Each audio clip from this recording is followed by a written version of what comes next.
कुछ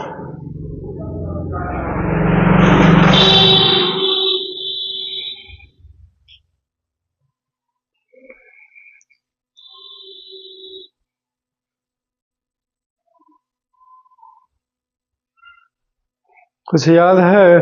कल आया था तुम। क्या चाहिए होता है लॉ ऑफ कंजर्वेशन ऑफ मास? जब दो रिएक्टेंट मिलकर जो प्रोडक्ट बनाते हैं तो लॉ ऑफ कंजर्वेशन। ये नहीं है लॉ ऑफ कंजर्वेशन ऑफ मास। बैठिए। जो मास होगा रिएक्टेंट के वो बराबर होगा प्रोडक्ट के मास के। ये है लॉ ऑफ कंजर्वेशन ऑफ मास, जिसके लिए हमने ऑपरेटर सेटअप ये सब एक्सपेरिमेंट सक्सेसफुल सब खत्म कर दिए थे। ठीक है, आज के क्लास का हमारा टॉपिक है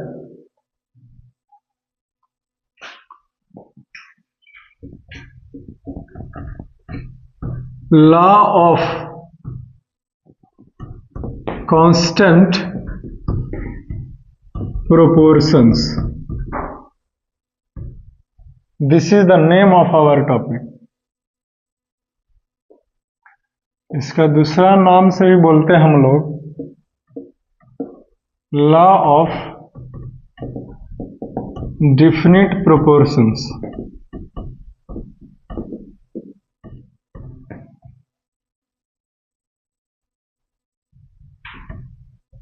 इसका दूसरा तीसरा नाम से वो जानते हैं हम लोग लॉ ऑफ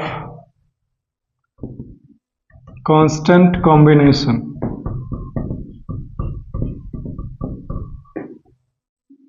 अब और नहीं है ना, कहां से दे इसको।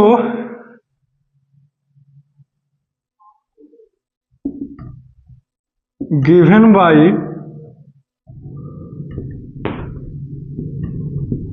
Joseph Proust. ठीक, इन 1779। ठीक है, 1779 ईस्वी में जोसेफ प्रोस्ट नाम के एक साइंटिस्ट ने इस नियम को दिया, जिसको हम लोग जानते हैं लॉ ऑफ कांस्टेंट प्रोपोर्शंस। बात समझ में आई? अब आप ये जानना चाहते हैं कि ये नियम है क्या, कहते किसे हैं। ठीक, अभी बताते हैं क्या है। कुछ भी आगे बढ़ने से पहले एक चीज आपको ये बता दें कि आप जो 9th और 10th के जो केमिस्ट्री पढ़िएगा, एटम्स एंड मॉलिक्यूल्स और स्ट्रक्चर ऑफ एटम, ये दोनों चैप्टर का एक प्रकार से आप समरी कहिए या फिर आप एक प्रकार से ये कहिए कि पूरे 9th क्लास के केमिस्ट्री से आपने क्या सीखा। तो हमने एटम्स एंड मॉलिक्यूल्स के दूसरा जो लेक्चर है, कितना देर के है, 2 घंटा 12 मिनट का, उसमें हमने सारा कुछ डाल दिया। ठीक है, समझ गया ना? जो 10th क्लास के बेसिक्स भी हैं वो, तो वो उस लेक्चर के खासम खास ध्यान देना। खैर, उस लेक्चर से तो कुछ भी नहीं लेना देना, अभी बस एक इंफॉर्मेशन था जो हमने दिया। आओ समझते हैं ये क्या होता है। तो in A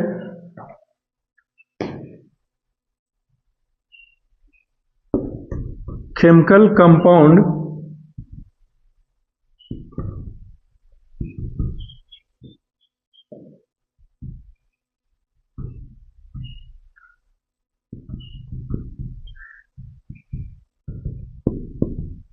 the ratio of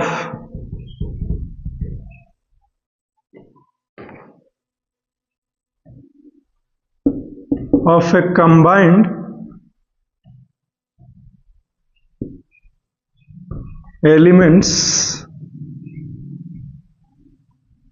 are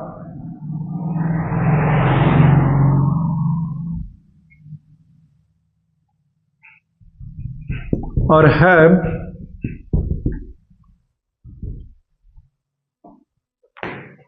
same proportion by mass। यही है law of constant proportions. In a given compound the elements that combine together, इससे अलग लैंग्वेज में बोल रहा है मैं, in a given compound the ratio of a given element is the same by mass. यानी कि जो दो एलिमेंट्स आपस में मिल करके जो एक नया कंपाउंड बनाता है उसके मास के रेशियो का सेम रहता है। नहीं कुछ पता चला, कोई दिक्कत नहीं। सबसे पहले हमने लिया, एक तरफ हमने लिखा कंपाउंड, ठीक है, दूसरे तरफ हमने लिखा एलिमेंट, ठीक है। फिर हमने लिखा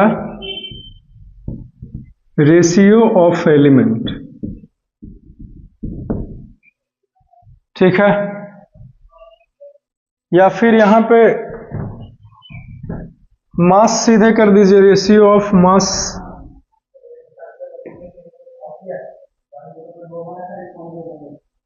कुछ इस तरीके से हमने लिया है H2O, ठीक है। तकरीबन जे मन में आएगा हम वो नहीं ले सकते, क्योंकि गलत फिर हो जाएंगे रेशियो।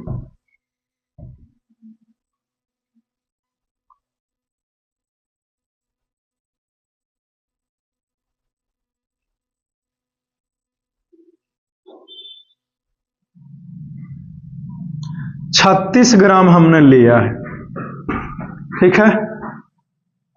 36 ग्राम पानी लिए हैं, समझे।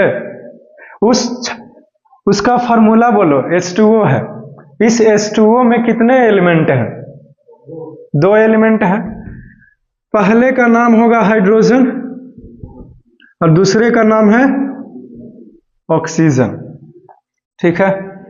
हाइड्रोजन जो है, इसमें टोटल ऑफ हाइड्रोजन जो है वो 4 एलिमेंट है, और टोटल ऑफ ऑक्सीजन का जो वेट है वो कितना है? 32 ग्राम है, और हाइड्रोजन 4 ग्राम है। बात समझ में आई? ओके। अब बारी आता है रेशियो करने का। किसका किसका रेशियो? 2 एलिमेंट है ना H2O में जी, तो किसका किसका रेशियो करेंगे? तो H रेशियो O ना, तो H कितना है? बोलता कहाँ नहीं है, बोर्ड पर ना देखो, 4 है, वेरी गुड। और O 32, तो हमने लिखा 32। अब बोलो काट कूट के रेशियो कितना आएगा? तो 1:8, ठीक है। ये जो 1:8 रेशियो आया है किसके लिए? वाटर के लिए। तो यही तो है लॉ ऑफ कांस्टेंट कॉम्बिनेशन। इसका का नाम यह है लॉ ऑफ कांस्टेंट कॉम्बिनेशन, या प्रोपोर्शन बोलिए। कॉम्बिनेशन लिखा है ना हमने, 3 नाम से ये जाना जाता है, तो अलग अलग किताब में अलग अलग नाम लिखता है, हमने सब बता दिया आपको, है कि नहीं। तो बात कुछ इस तरह से कि आप पानी कहीं से लीजिए, बारिश का पानी, नाली का पानी, या फिर तालाब का पानी, वेरी गुड, कुएं का पानी या समुद्र का पानी, ठीक है।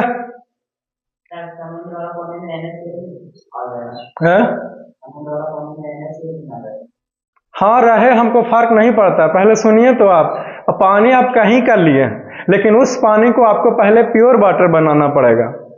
बात समझ में आई? क्या आरओ का पानी प्योर होता है? आई हैव नो आइडिया, क्योंकि उसमें मिनरल्स जो होते हैं, समझे। मिनरल्स नहीं है तब ना बोलेंगे प्योर है जी, क्योंकि प्योर का मतलब क्या होता है? शुद्ध। सिर्फ और सिर्फ वाटर के मॉलिक्यूल होना चाहिए। पढ़ाया तो है हमने आपको प्योर सब्सटेंस और इम्प्योर सब्सटेंस, सिर्फ एक ही न रहना चाहिए, है कि नहीं, समझे। तो आप आरओ का पानी प्योर वाटर नहीं बोल सकते, क्योंकि उसमें बहुत सारे चीजों को मिला हुआ रहता है, समझे, इसलिए वैसा रहता है। वाटर का कोई टेस्ट है नहीं, उसमें कुछ मिलाया आपने, बहुत सारे टैंकर से उसमें कुछ नहीं भरा हुआ रहता है, इसीलिए वैसा होता है। क्लोरीन ऐड कर दीजिएगा, वैसा टेस्ट आ जाएगा। एक दिन नहीं पढ़ा था ड्रिंकिंग ऑफ, दूसरा चैप्टर वाला तीसरा में पूछता है, प्यूरिफिकेशन ऑफ वाटर नहीं बताया था, ड्रिंकिंग वाटर, उतना सारा मशीन लगा करके। अब क्लोरीनेशन कीजिएगा तो वैसा ही टेस्ट आएगा, क्लोरीन डालिएगा तो। बस समझ में आया? एनीवेज ऐसे तुम फालतू सवाल नहीं पूछ रहे हो, है तुम्हारा टॉपिक से सवाल, बोलो क्या है क्वेश्चन। कहाँ से पानी में जैसे ऐसे नॉर्मली रहता हूँ, कौन सा पानी? नॉर्मल पानी, पीने वाला पानी। बहुत कुछ रहते हैं उसमें, मिनरल्स रहते हैं, आयरन रहते हैं, है कि नहीं? कैल्शियम भी हो सकता है, थोड़ा बहुत मात्रा में साल्ट भी हो सकता है। समझ गया ना? तो ये 36 ग्राम हमने लिया है, तो हमने कहा कि आप कहीं से पानी को प्राप्त करिए, लेकिन उस वाटर को प्योर बनाइए, ठीक है? तो जब आप देखेंगे 36 ग्राम पानी लिया हमने, ठीक है? तो इसको में जो हाइड्रोजन और ऑक्सीजन है वो 4 ग्राम क्या है? हाइड्रोजन, और 32 ग्राम ऑक्सीजन रहेगा, और काट कूट के जो रेशियो करेंगे ना वो 1:8 आएगा, ठीक है? आप कितना भी पानी लीजिए, काट कूट के हर हाल में रेशियो इतना ही आएगा। बात समझ में आया? ठीक है। अभी हम 10 ग्राम हम लोग पानी ले रहे हैं, ठीक है? कितना ग्राम? 10 ग्राम ले रहे हैं, ठीक है? जब 10 ग्राम वाटर लेंगे तो इसमें हाइड्रोजन जो है वो कितना रहेंगे? 2, और ऑक्सीजन 8। तो H रेशियो O करेंगे तो कितना बनेगा? 2:8। ये नहीं आया तो ये गलत हो गया। ये अगर ये 1:8 नहीं आया तो ये फिर गलत है, आप फिर ये नहीं ले सकते। हर हाल में 1:8 आना है। अगर ये नहीं आ रहा है तो हम एग्जाम्पल के रूप में 10 ग्राम पानी नहीं लेंगे, या तो यहाँ अमाउंट चेंज करें और नहीं तो फिर इधर चेंज करेंगे। तो इधर तो हम कुछ कर नहीं सकते हैं, इसीलिए शुरू में बोला था ना कि आपको एक सोच करके एग्जाम्पल लेना पड़ता है, नहीं तो रेशियो फिर गलत आ जाएंगे। तो कुछ और लीजिए, ऐसा कुछ कीजिए कि काट कूट के रेशियो 1:8 आए। कोई अमाउंट बोलो।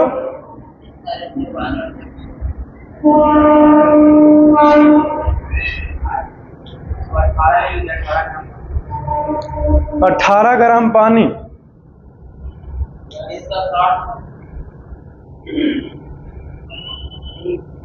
9 ग्राम ले ले। अगर 9 ग्राम लीजिएगा तो 1 ग्राम हाइड्रोजन रहेंगे और 8 ग्राम ऑक्सीजन रहेगा, ठीक है? रेशियो 1:8, ठीक है? तो कोई लड़का अभी हो सकता है सोच लिया होगा जब हमने 10 लिखा और रिजल्ट सही नहीं आए तो कहा कि सर आपने 10 लिखा, अभी 10 ग्राम पानी, तो बाकी के जो नहीं मिले उसका क्या करें? तो देखिए बात यह है कि ये जब भी कंबाइन होगा तो 1:8 में ही कंबाइन होगा, और जो फालतू आपने लिया है वो कॉम्बिनेशन नहीं होगा, वो रिएक्शंस नहीं होगा, वो वैसे के वैसे ही रह जाएगा, ठीक है? बात समझ में आई? जैसे फॉर एग्जाम्पल से समझिए, अभी भी नहीं आपको पता चला होगा। जैसे फॉर एग्जाम्पल हमने 4 ग्राम हाइड्रोजन लिया है, ठीक है? इसके साथ हर हाल में कंबाइन होगा तो 32 ग्राम ऑक्सीजन ही कंबाइन हो सकता है, तब जाकर के 36 ग्राम H2O पानी का निर्माण होगा, ठीक है? अब कोई लड़का कहेगा कि सर हाइड्रोजन 4 ग्राम है, ऑक्सीजन 40 ग्राम ले लिए, है कि नहीं? क्यों? क्योंकि हवा में ऑक्सीजन तो बहुत सारा है, तो बाकी का ऑक्सीजन कंबाइन ही नहीं होगा और वैसा का वैसा ही लेफ्ट रह जाएगा, ठीक है? रिएक्शन में वो पार्टिसिपेट ही नहीं करेंगे। बात समझ में आई? ठीक है? क्यों? क्योंकि यही तो है लॉ ऑफ कांस्टेंट कॉम्बिनेशन और कांस्टेंट प्रोपोर्शन और डिफिनिट प्रोपोर्शन, कि भैया जो कंपाउंड है जिससे जो एलिमेंट्स बना है उसका रेशियो सेम है, ठीक है? कि जब भी वो कंबाइन होगा तो 1:8, ठीक है? बस समझ में आई? एलिमेंट का वेट पहले से बना है, तो हम लोग खुद नहीं बना सकते। एलिमेंट का वेट पहले से बना हुआ रहता है। आप पूरा बात बोलिएगा तब ना समझूंगा, आप थोड़ा सा बात बोलते हैं, सोचते हैं हम समझ जाएं।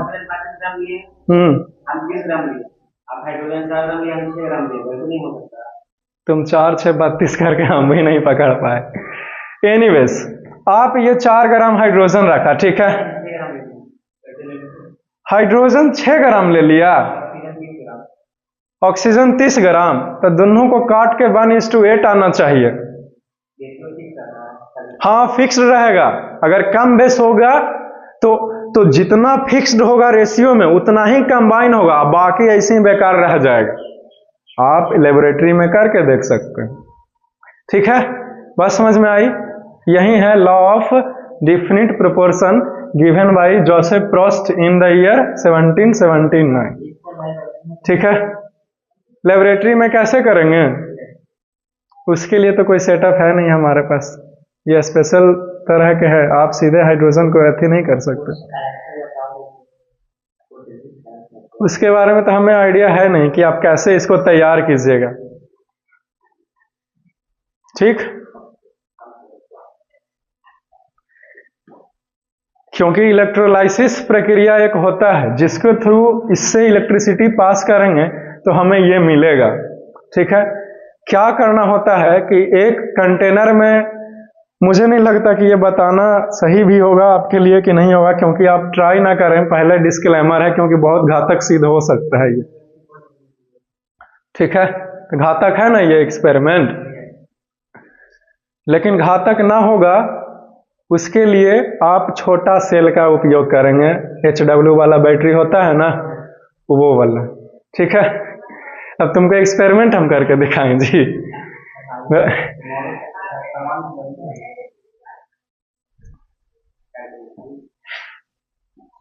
मोहब्बत की है जिसका मतलब ही नहीं कि जान देंगे। समझ गया ना, हर एक चीज का सीमा होता है।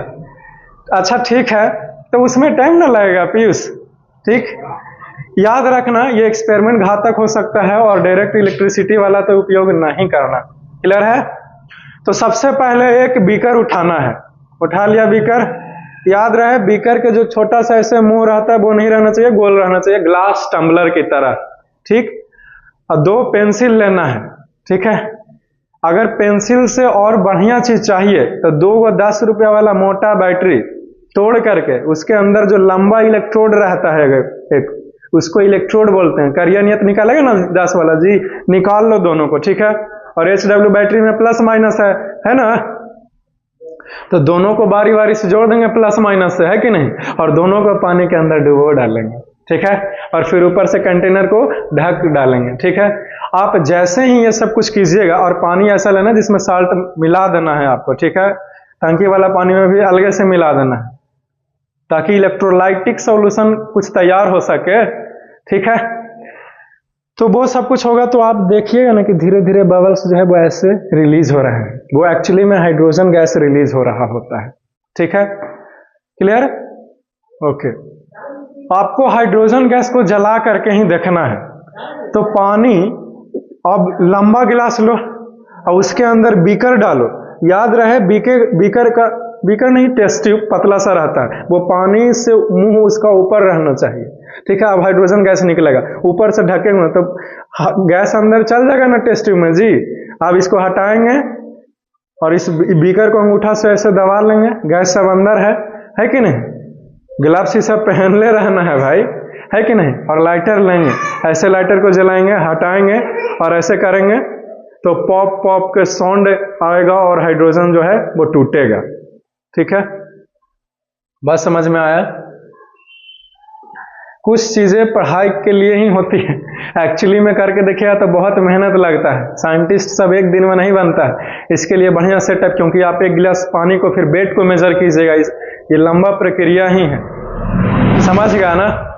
Just like a research centre फिर ये हो जाएगा, फिर और ज्यादा उतारूंगा तो, क्योंकि आप पूरा पानी को फिर वैसे करके अलग अलग कीजिएगा। जब ये प्रक्रिया करते हैं इलेक्ट्रोलाइसिस क्लास 10th के पहला केमिस्ट्री में, तो सारा पानी खत्म हो जाएगा, पानी की एक ड्रॉप भी नहीं रहेगी।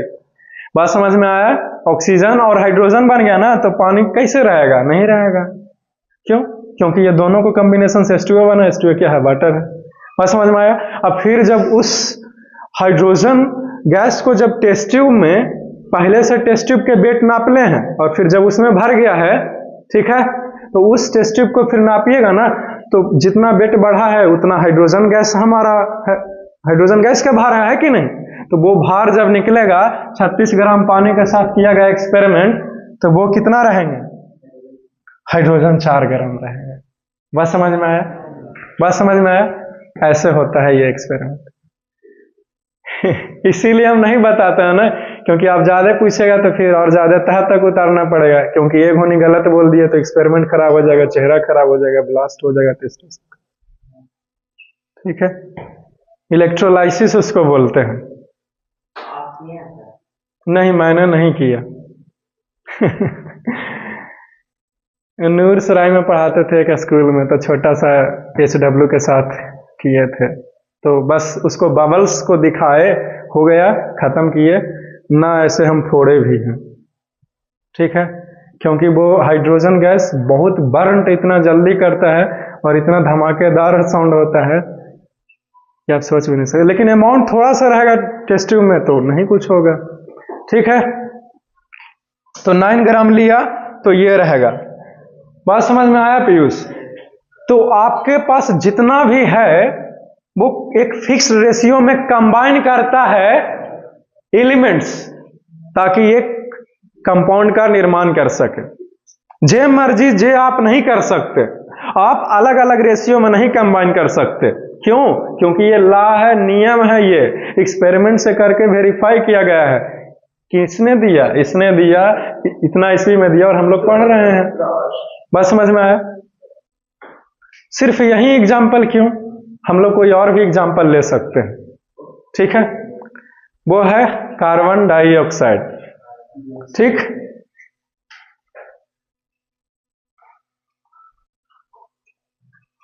और एक बात और, ये जो रेशियोज है आपको कुछ एलिमेंट्स का याद कर लेना होता है, समझे कि इतना रेशियो में कंबाइन करता है। हमने भी याद कर लिया कि 1:8 होता है। ठीक है,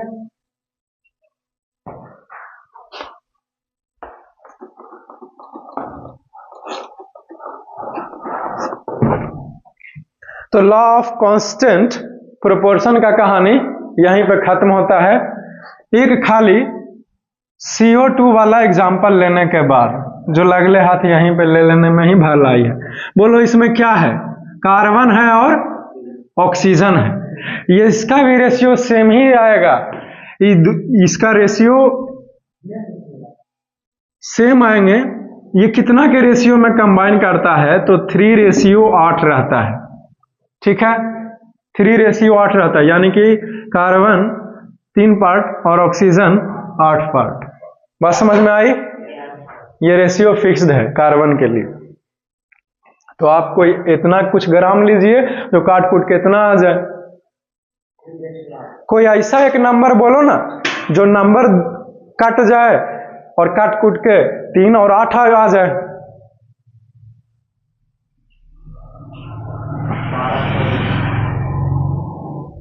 तीन चौके 12 है? 4 तिया 12 कटेगा ना, 4 से 12 ग्राम कार्बन ले लिया, 4 तिया 12, 4 से ही कुछ ऐसा करो कि 8 बार में, तो 4 या 8 32 ग्राम। अब देखिए ध्यान से समझिए, अब इस सबको जोड़ के बोलो, 44 ग्राम। Very good. देखिए अभी आपको नहीं पता चल रहा होगा कि शायद हमने क्या लिखा और क्या करना चाह रहा है, लेकिन समझिए, हम 12 ग्राम मैंने कार्बन लिया है, तो इसके साथ 32 ग्राम ऑक्सीजन ही कंबाइन कर सकता है, और बदले में कार्बन डाइऑक्साइड 44 ग्राम मिलेगा। ठीक है, आप 12 ग्राम कार्बन के साथ और 32 ग्राम से ज्यादा ऑक्सीजन को कंबाइन नहीं कर सकते हैं। क्यों? क्योंकि हर हाल में काट कूट के कितना के रेशियो चाहिए जी? बोलिए, आता है 4 तिया 12 और 4 या 32, है ना? बात समझ में आ गई? तो ये था लॉ ऑफ कांस्टेंट प्रोपोर्शंस, जो कि समाप्त होता है। इसके बाद कुछ क्वेश्चंस है जो बहुत ही इंपॉर्टेंट है, और ये जो क्वेश्चंस है वो बनेंगे आपसे इससे पहले वाला नियम के हिसाब से, लॉ ऑफ कंजर्वेशन ऑफ मास के हिसाब से। बस समझ में आया? देखिए, जब मैं बोल के पढ़ाता हूं तो मैं नहीं चाहता कि कोई बीच में बोले। ठीक है, मैं आप जानते नहीं है जब हम पढ़ाते हैं तो आप लोग सब चुप रहा कीजिए, ठीक है, नहीं तो फिर मैं डिस्टर्ब होता हूँ और फिर ऐसे में हम पढ़ाते नहीं है। फिर वैसा क्या है जो वो बता देगा, हम नहीं बता पाएंगे। मेरे से पूछो क्वेश्चन, और अगर उससे पूछ रहे हो मेरे से नहीं पूछ रहे हो, इसका मतलब काम का नहीं है वो, सिंपल सी बात है। सही बात है, तुम पढ़ा के चीज कभी पूछेगा तो सब खराब ना हो जाएगा, ये मुंह ताके लग गया है बेचारा है। तो उसके लिए क्या है, हम 15 मिनट लेट से क्लास शुरू करते हैं कि नहीं। जब ये क्लास ऑफ भी करेंगे तो आप पूछ लीजिए, अभी पूछना ही जरूरी है जब पिछले की चीज पूछना है तो। और वैसे भी तो आप कॉपी पर लिख लो, भुला जाते हो तो। और वैसे भी आपको थोड़ा सा उत्तर तो हमने दिया ही पिछले क्लास से, आप पूरा टॉपिक हमसे नहीं डील करवा सकते नए टॉपिक में। अभी समझा कीजिए, जैसे तैसे वैसे नहीं कीजिए, है कि नहीं। तो ये खत्म हो गए। Law of multiple proportion class 11th के केमिस्ट्री में पढ़ना है, 9th में भी नहीं, ना 10th में। बात समझ में आया। और मैं नहीं बताने वाला क्योंकि मेरे को आता ही नहीं ठीक है। मल्टीपल प्रोपोर्शन कहाँ दिला, दिखाओ एनसीईआरटी बुक खोल के दिले है तो फिर बताना ही पड़ेगा। लॉ नहीं रहा तो तुमको बताते हैं। मल्टीपल प्रोपोर्शन नहीं, अच्छा बुक दे रहे हो, मल्टीपल प्रोपोर्शन नहीं पढ़ना पीयूष 9th क्लास में। हो सकता नया अपडेट कर दिया तो हमको नहीं पता, नहीं पढ़ना ना। और उसे समझना इतना भी आसान नहीं है। अरे हम डेली किताबें पढ़ रहे हैं, तुम हमें को किताब देखा ले है? इस संद में भी नहीं है मल्टीपल। तुम लॉ ऑफ केमिकल कॉम्बिनेशन क्या है पता है तुमको? 2 ही दिया हुआ है, ठीक है। हाँ, इससे कोई शर्त लगा लो, मैं गारंटी देता हूँ नहीं मिलेगा है?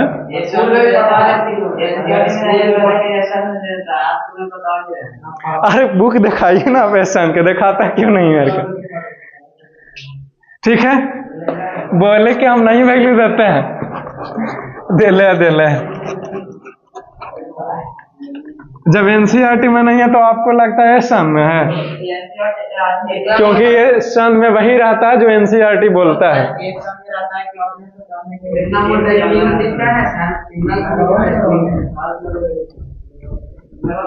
अरे लगा लो इसको, से जीतेगा, हम गारंटी देते हैं। हम लगा लें, हम ये सब काम के लिए जुआरी समझा हमको नहीं। मूर्ख मनुष्य, तुम मुझे रुपयों का मुंह देता है।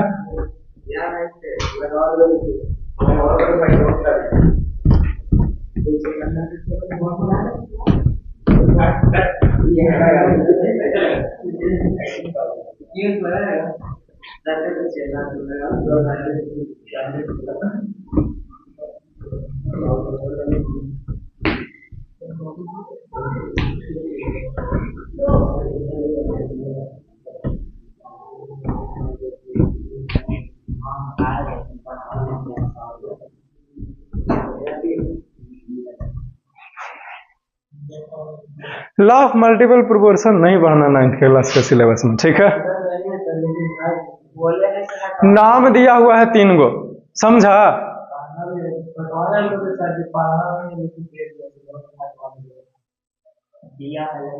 पहले भी नहीं पढ़ना था छोटू, और अभी भी नहीं पढ़ना है। 10 साल पहले भी नहीं पढ़ना था और अभी भी नहीं पढ़ना है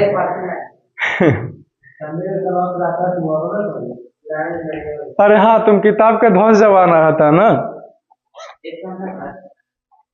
इसी बुक की बात कर रहा था।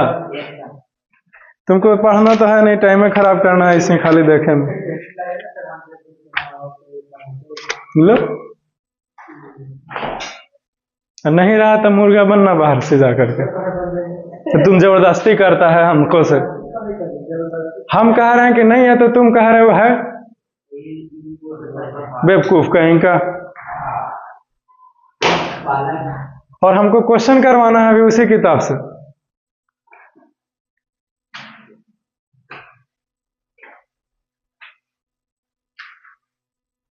ये सब स्पीड ब्रेकर के काम करता है क्लास में, समझ गया ना? रोड़ा है क्लास के लेक्चर का, स्पीड ब्रेकर है। स्पीड ब्रेकर है, कल से फावड़ा कुदाड़ लेके आना, हम सब स्पीड ब्रेकर के खत्म कर देंगे। अरे नहीं पढ़ना है तो हमको समझ में नहीं आता, ये लोग बेवकूफ पगला गया है कहा।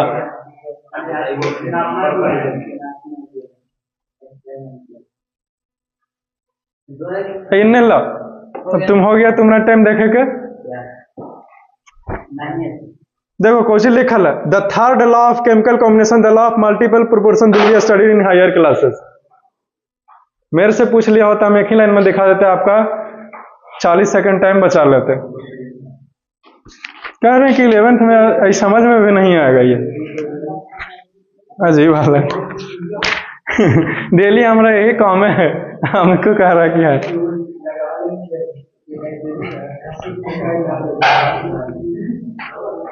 हम बोल रहे थे कि लगा लो, कोई लगाएगा 37 को। हमको बोलने पर भी नहीं हिम्मत जुटाता है। देखिए क्वेश्चंस है,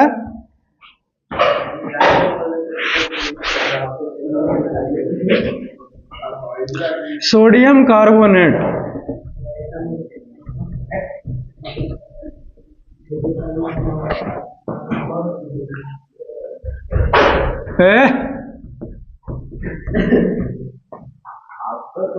reacts with ethanoic acid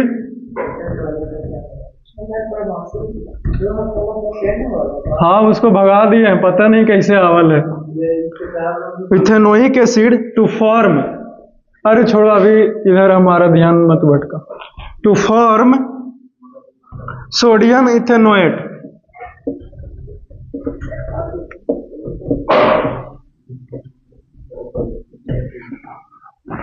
sodium ethanoate, carbon dioxide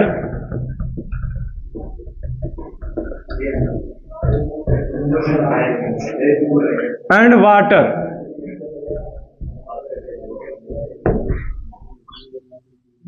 in an experiment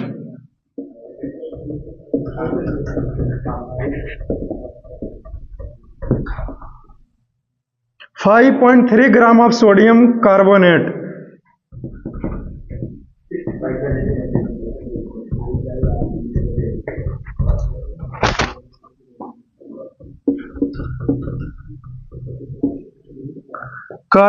reacted with 6 gram of ethanoic acid.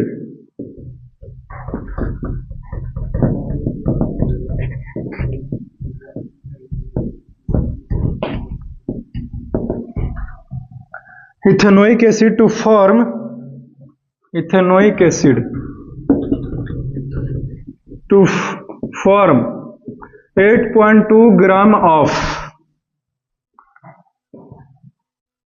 Sodium ethanoate. एक ही चीज दो बार कहा लिख दिए पीयूष? नहीं ना, सब कुछ नया नया है ना, क्वेश्चन एकदम आगे चलता ही चला जा रहा है जी।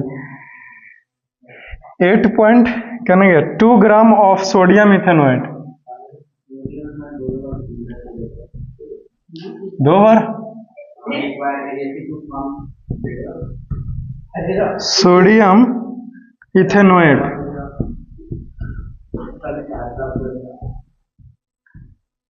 लगातार नहीं ना लिखा हुआ है, तब तो ठीक है। Ethanoate 2.2 gram of carbon dioxide,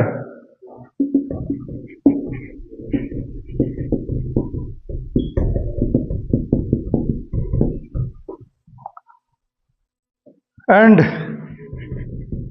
0.9 gram of water.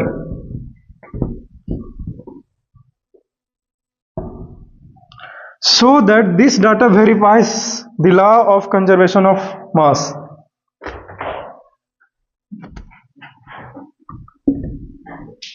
So that this data verifies the law of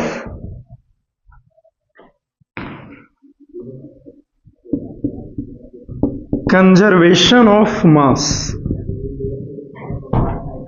ये क्वेश्चन है हमारा। क्वेश्चन देख के घबराने की तो जरूरत है ही नहीं।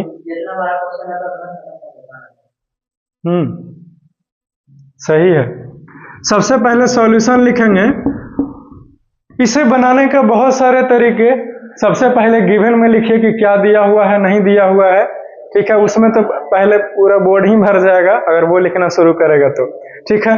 तो करना क्या है, तो सबसे पहले लिखेंगे कि according to law of conservation of, मैं इतना हो रहा है, law of conservation of mass, ठीक है। क्या है ये बताओ।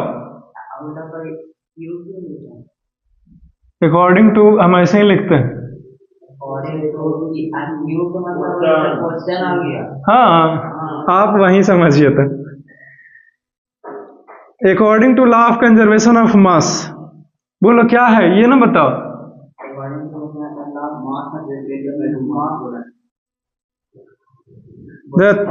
अरे mass of reactant is equal to mass of product is equal to mass of product. बात समझ में आया। तो सबसे पहले इस क्वेश्चन में हमें रिएक्टेंट को खोजना होगा और फिर प्रोडक्ट का खोजना होगा। यानी कि सबसे पहले क्वेश्चन पढ़ के, क्वेश्चन ये कहा ना कि जो डाटा दिया हुआ है ना उसका यूज करके आप साबित कीजिए कि law of conservation of mass valid करता है। बात समझ में आया, ठीक है। यानी कि किसी भी तरह से हम लोग रिएक्टेंट के मास बराबर कर दें प्रोडक्ट के मास का तो हमारा काम हो गया। क्यों? क्योंकि यही तो होता है लॉ ऑफ कंजर्वेशन ऑफ मास, है कि नहीं। तो रिएक्टेंट कौन है, तो सबसे पहले देखेंगे कि क्या था पहले और उस चीज से क्या बना है, ठीक है। क्योंकि जो नया चीज बना है वो हमारा प्रोडक्ट कहलाता है और जो कंबाइन करके बनेगा वो रिएक्टेंट है। ये सब डिफिनेशन पता होना चाहिए, तब आपको ये पता चलेगा कि कौन रिएक्टेंट और कौन प्रोडक्ट है। बात समझ में आई। ओके, तो sodium carbonate reacts with ethanoic acid. क्या देख रहे हैं, क्या देख रहे हैं कि सोडियम कार्बोनेट रिएक्ट करेगा इथेनोइक एसिड। गारंटी है दोनों क्या है, रिएक्टेंट। क्यों? क्योंकि ये दोनों रिएक्ट कर रहे हैं इसीलिए, ठीक है। तो लिखेंगे रिएक्टेंट वाला चीज रिएक्टेंट की तरफ लिखेंगे, नाम बोलो। इसीलिए अब देखिए यहां पे किसी को अगर सोडियम कार्बोनेट कहा गया, कार्बोनेट या फिर सोडियम इथेनोएट या फिर किसी का भी आपको फार्मूला नहीं भी आता है तो भी कोई दिक्कत नहीं, क्योंकि फार्मूला का कोई काम है ये नहीं है कि नहीं। कैसे? तो देखिए सॉल्यूशन क्या लिखा हुआ है, सोडियम कार्बोनेट प्लस किसके साथ रिएक्ट किया है, ethanoic acid. Ethanoic acid is equal to mass product, मेरा मतलब है प्रोडक्ट के रूप में क्या बना, बोलता है ये सब, ध्यान कहां दे रहा है बोर्ड पर। मास ऑफ प्रोडक्ट क्या बना जी, to form sodium ethanoate and carbon dioxide, ये बना है। तो लिखेंगे सोडियम इथेनोएट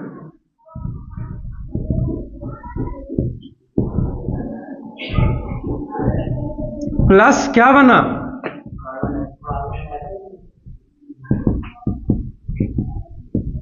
कार्बन डाइऑक्साइड बना है। बात समझ में आई। अब आपको क्या करना है, तो जिसको जितना मास दिया हुआ है नीचे लिख डालो। तो सोडियम कार्बोनेट के ग्राम था जो रिएक्ट किया, carbon dioxide and water, water भी लगता है बनाना, to form sodium ethanoate carbon dioxide and water. तो प्लस वाटर जगह है, देखो तो वाटर आ गया, वाटर भी बना है। अब देखिए एक्सपेरिमेंट किया गया, लिखा हुआ है यहाँ पे इन एन एक्सपेरिमेंट, ठीक है। तो आप क्वेश्चन अपने मन से नहीं लिख सकते, सब कुछ एकदम सटीक वैल्यू लिखना पड़ता है, नहीं तो फिर फेल हो जाएगा। क्लियर है। तो एक्सपेरिमेंट में ये सब कुछ है कि कितना ग्राम सोडियम इथेनोएट लिया गया, 5.3। कहां है सोडियम इथेनोएट,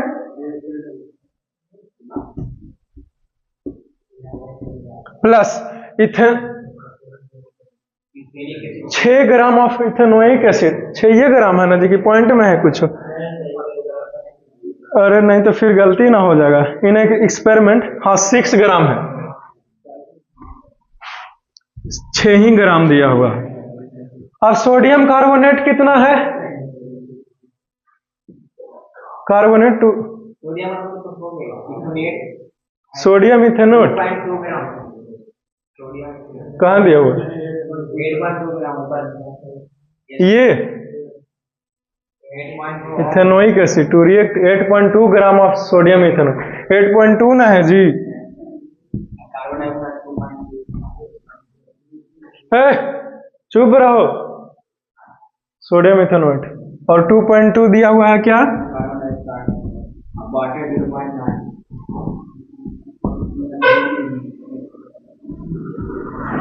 ठीक है अब ये सब को जोड़ करके बराबर आना चाहिए और जोड़ो और बताओ मेरे को कितना आया 5 है जी तो 6 5 11 11.3 ग्राम इतना ही आना चाहिए इधर हूँ हम तो ऐसे अंदाजा आकलन करके लिख लिए लेकिन जोड़ना पड़ेगा ये कितना हो गया ये 0.9 है जी 12 13 9 तो 11 आएगा 11 फिर तो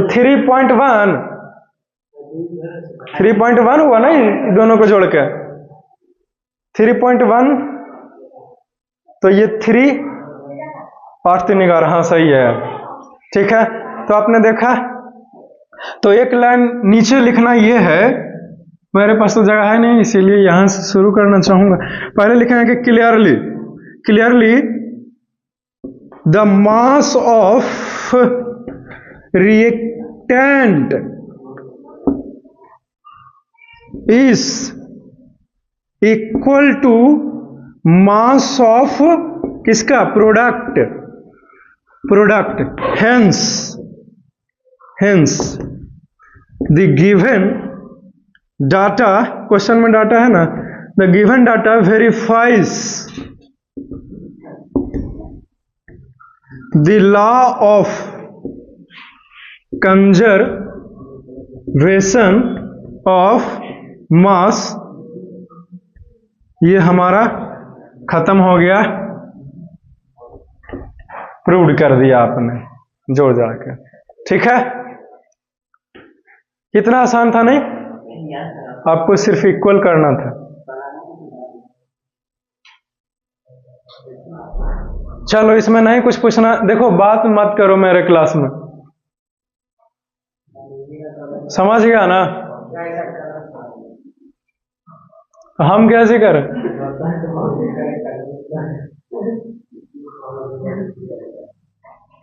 तुम लोग पढ़ने वाले तुम है कि नहीं अजय पहले बताओ पेन छोड़ो तुम बात क्यों कर रहे हो क्लास में तुम उसके साथ रहता क्यों है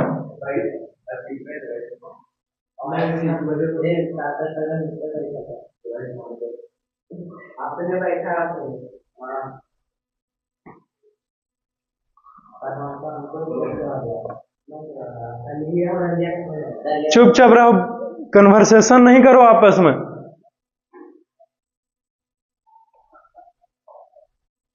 नहीं तो जितना इज्जत दे सकता हूं उतना ले भी सकता हूं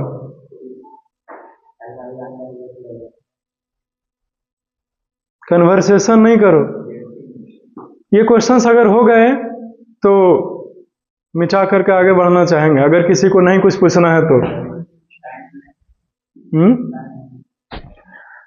मेरे ख्याल से अगला क्वेश्चन इंटरेस्टिंग है और छोटा है उसे समझना आसान है उसे पढ़ने में अभी ही भलाई है नहीं तो अगली क्लास में भी कर ही सकते हो कोई दिक्कत नहीं 5 मिनट तो कम से कम लगेगा ही उस क्वेश्चन में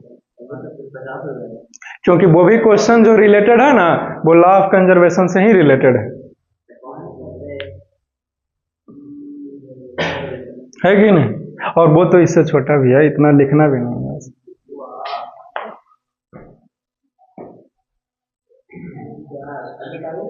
ये कुछ क्वेश्चंस है तो आपको फिर लेट हो जाएगा ना उधर मैथ वाला ट्यूशन में खत्म हो गया है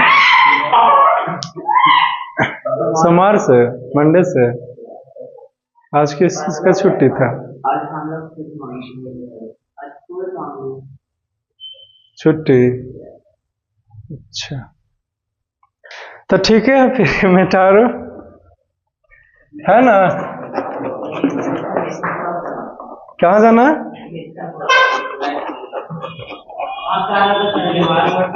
एक क्वेश्चन और बहुत इम्पोर्टेंट। हाँ जा सकता है, बाकी इसका मन है तो मैं कभी किसी को नहीं मना करता जाने के लिए।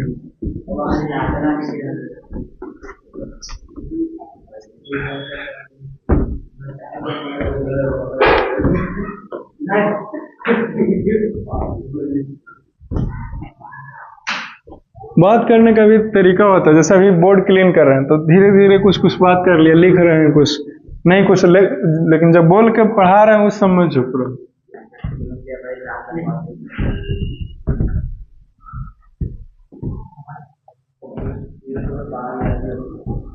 अरे हमसे बात मत करो क्लास में जी, हमको क्यों शामिल कर ले है तुम लोग।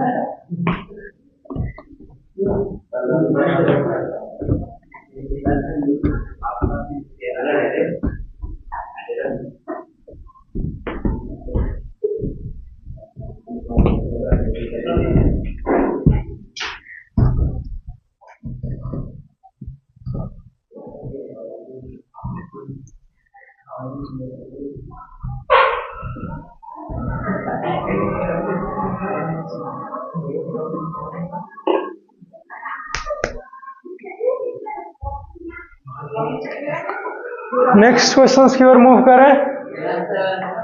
हाँ ठीक है, समझ सकते हैं तो समझिए इस क्वेश्चंस को।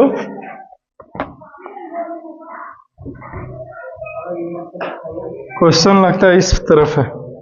Calcium carbonate decomposes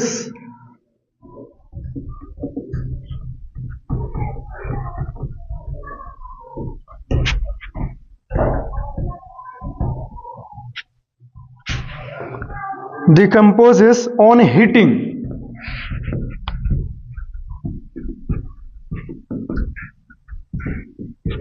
On heating to form calcium oxide and carbon dioxide. Calcium oxide and carbon dioxide.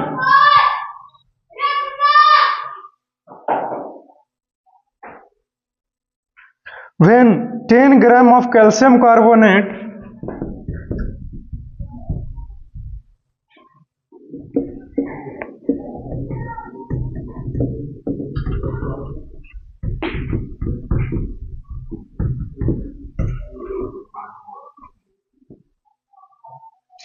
is decomposed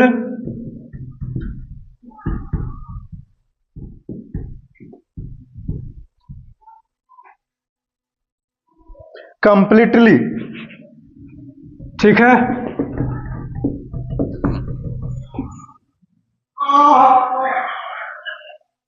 then 5.6 gram of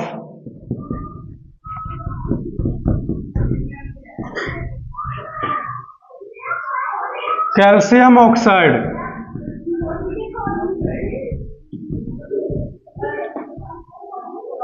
oxide is formed.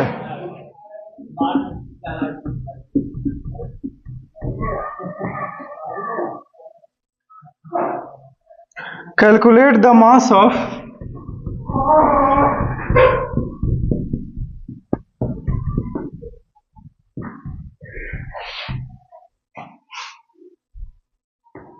carbon dioxide formed.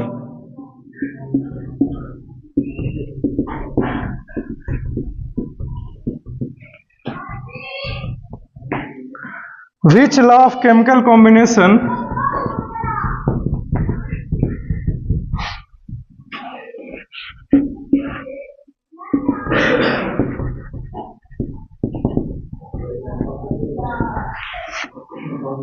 will you use in solving this problem?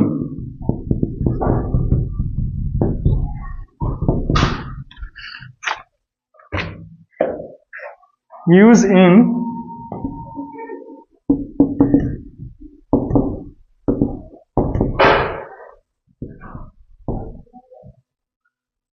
ये सब जो बेवकूफ है ना अभी निकलेंगे ना बाहर, तो किसी को हमको में सट्टे के हिम्मत नहीं पड़ेगा, समझ गया ना?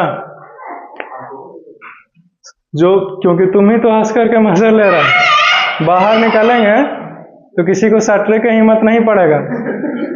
समझ गया ना? कल निकले तो थे, उतना में ही तो लड़कन था, कोई सट जाता ना तो मार कर राई छई एकदम उड़ा देते, सबको इकल्ले मार के गिरा देते। तुम्हारे जैसा लड़का तो 5 को आ जाएगा जो इकल्ले गिरा देंगे जी। समझ गया ना? और अगर पकड़ के किसी ने पीट भी दिया तो घरवा चढ़ चढ़ के कहो को खोज के मारेंगे। हम कैमरा के सामने बोलते हैं हम डरते नहीं है, क्योंकि सब देख सुन भी रहा होगा कि कैसे हम पढ़ा रहे हैं, तो सब यहाँ पे तंग कर रहा है मेरे को। हम साधु भी हैं और संत भी हैं, क्रिमिनल बनते भी हमको देरी नहीं है।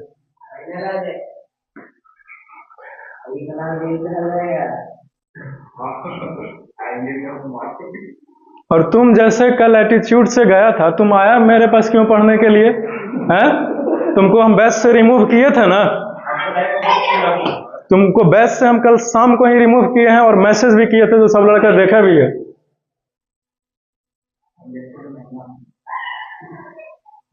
ये रहा सर आपके किस्मत में है नहीं, क्योंकि मेरे लायक आप है नहीं।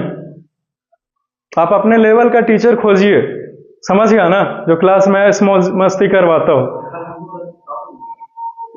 हम तुमको बोलेंगे तो तुम चमक के गया तो फिर जाओ, अब उधर ही रहो। अब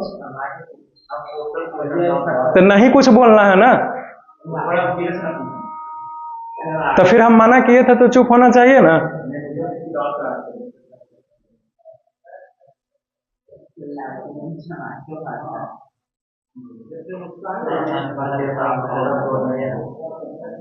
सब लड़कन भी आया तो वही सब बोला, कहा कि मारवे करिए।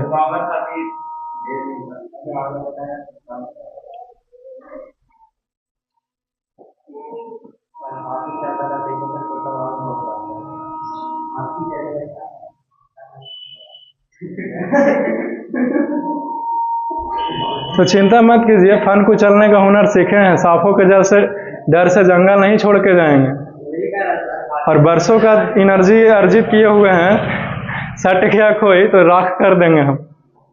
समझ गया ना? बता देना तो अपना चेले को। Let us talk about the questions one by one. Questions को सोल्व करते हैं हम लोग, और जो भी ऐसे कर रहा है वो तो गारंटी है कि अच्छे परिवार से नहीं ही बिलोंग कर रहा है। ठीक है? समझ गया ना? जो भी रहे, धोबी चामार गोड़ाई जो भी रहे, सब छोटे कास्ट से क्यों हेट करता है? क्योंकि उसके पेरेंट्स अच्छा परवरिश नहीं देता है जी। समझ गया ना?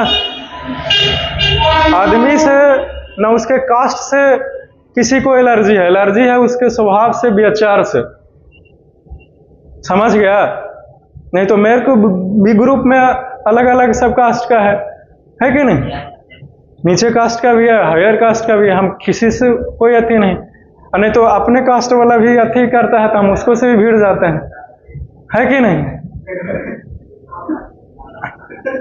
This is not right place, this is not right place to talk, right? देखो, इसको से शर्म आनी चाहिए तुम लोगों को कि ये बना के दिखैले हैं।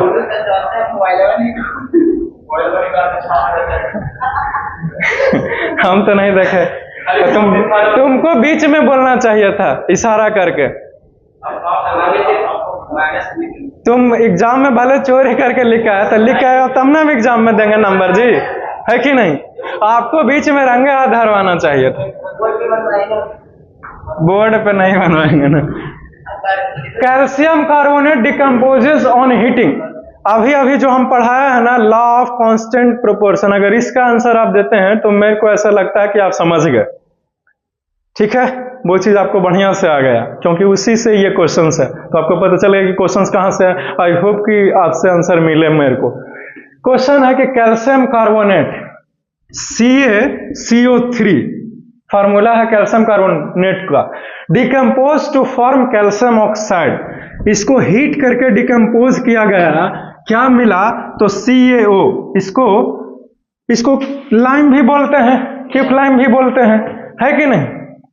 दूसरा नाम है कैल्शियम ऑक्साइड का। ठीक, तो ये बना कैल्शियम ऑक्साइड और क्या बनता है, CO2 बनता है। बहुत सही। is decomposed completely, then 5.6 gram of calcium oxide is formed. Okay, calcium oxide 5.6 ग्राम मिला। Calcium, calculate the mass of carbon dioxide formed. Carbon dioxide कितना बना है इसका मास निकालना है, ठीक है। Calculate the mass of carbon dioxide form. Which law of chemical combination will you use in solving this problem? इस प्रॉब्लम को सोल्व करने के लिए आप कौन सा लॉ यूज कीजिएगा, तो law of definite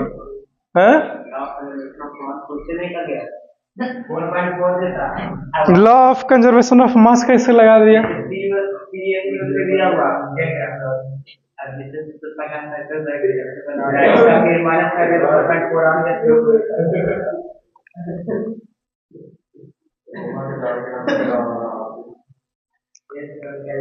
calcium oxide तो ये तो दिया हुआ है नहीं 5.6 ग्राम।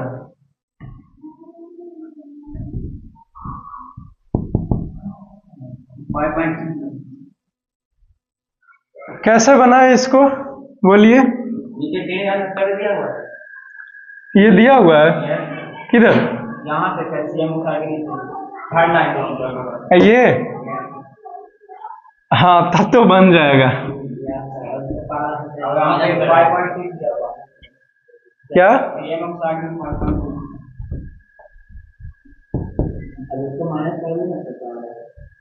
ये भाट, हाँ सही बात है, उसको घटाएंगे निकल जाएगा, ठीक है।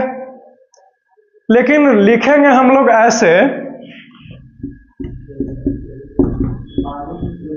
Law of conservation of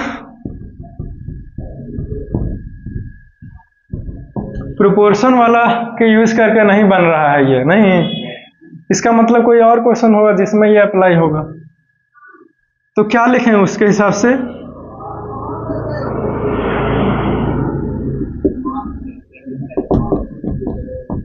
M of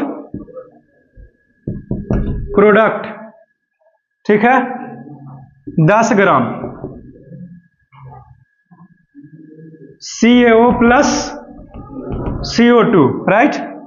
this implies 10 ग्राम, नहीं नहीं नहीं, कितना,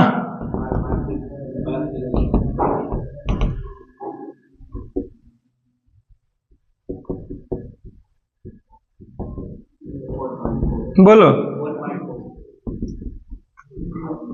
दिस इज आवर आंसर्स। क्या इतना ही आया है, अगर ये आया है तो सही है, नहीं आया तो फिर गलत है, गलती है। 4.4 ग्राम आया है ना, सही है ये, ठीक है। और लॉ ऑफ कांस्टेंट प्रोपोर्शन के ऊपर अगले क्लास में क्वेश्चन करवाऊंगा, अगर नहीं, अगर और पढ़ेगा तो पढ़ो, नहीं तो फिर अब अगले क्लास में बताएगा, है कि नहीं, ठीक है। तो इसके बाद 4 क्वेश्चन का और सॉल्यूशन होता है, उसके बाद फिर डाल्टन्स का एटॉमिक थ्योरी आता है, ठीक है। तो उसके उस ड्रॉबैक तो बाद में, पहले कुछ पास्टुलेट दिया उसने, कुछ बताया, गलत भी साबित हुआ जिसको हमने ड्रॉबैक कहा, ठीक है।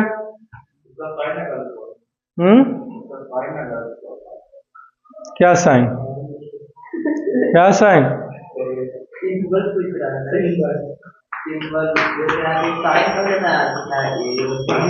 सिंबल को गलत नहीं बोला हमने,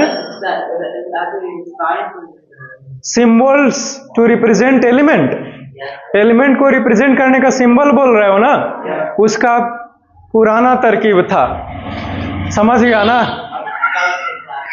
जैसे जैसे सिल्वर का उसने बहुत सारे चीजों का सिंबल दिया, सिल्वर को कहा ऐसे लिखो, फास्फोरस को बोला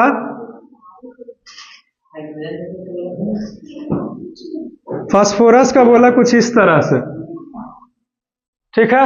हाइड्रोजन का बोला ऐसे, ऑक्सीजन का ऐसे, बोलो और किसका, क्लोरीन का नहीं दिया है, हीलियम का सर। हाँ गोल्ड का दिया है पीयूष हैं। आयरन का सर। चुप रहो, पहले गोल्ड का बताएंगे तो ना आयरन का बताएंगे। चुप रहेगा तुम।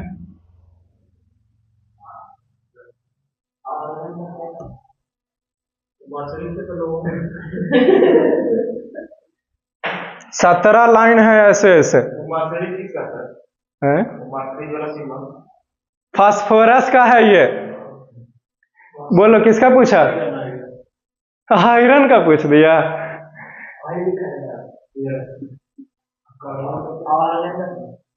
कार्बन का ही लड़का पूछा है हमसे, आर्गन का नहीं है छोटू